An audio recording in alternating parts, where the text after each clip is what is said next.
Ակնբախ է, որ ձեր դեմ հարուցված քրեական գործը քաղաքական ճնշման գործիք է։ Եթե դատանկարացնի ձեզ համար անբարենպաստ որոշում, ապօրինի որոշում, ինչպես կարձագանքի հայ առաքելական եկեղեցին, ինչ անելիք ունենք մենք ըստ ձեզ զանգվածային լրատվության միջոցներս, այդ դեպքում ինչ անելիք ունի հավատավոր հոտը։ Եկեղեցու նկատմամբ անշուշտ հարուցված են մեկ տասնյակից ավելի քրեական վարույթներ։ Եվ որոշ է, որ ամեն կերպ ջանք է գործադրվում, որպեսզի, ինչպես ասեցինք, իրենց կամքին ենթարկեցվի եկեղեցին։ Եվ որպեսզի հասնեն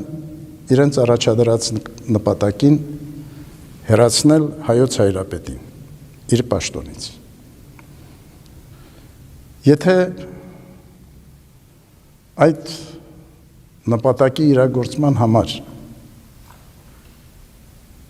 նման գործողության դիմեն, ձերբակալեն հայոց հայրապետին, անշուշտ մենք պիտի ենթարկվենք գործողորենքին։ Եթե անարդար է, բնականաբար բոլոր միջոցները պիտի կիրառենք, որպեսզի արդարությունը հաղթող լինի։ Անարդարությունը գործադրության չդրվի։ Եթե չհաջողեցինք, բնականաբար, ինչպես մեր մյուս հոգևորականների պարականը, մենք նույնպես պատրաստ ենք հանձնառությամբ կրելու այդ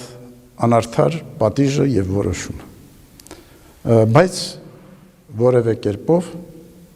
մեր դիրքորոշումը չի փոխվելու։ Մենք շարունակելու ենք մնալ հավատարիմ մեր սրբազան ուխտին, հավատարիմ մեր ծառայությանը, մեր ազգին եւ հայրենիքին, հավատարիմ մեր եկեղեցու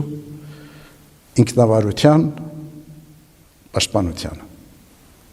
Եթե իշխանությունները ապօրինի բիրտ մեթոդներով այնուամենայնիվ կարողանան հասնել ձեր հեռացմանը, ձերբակալմանը, Աստված միարասցե, դա կլինի անձնական պարտություն, թե հարված ամբողջ եկեղեցուն եւ հավատավոր հոտի։ Պետք է ասեմ, որ այդքան դյուրին չէ հայոց հայրապետին հրաժարական պարտադրել։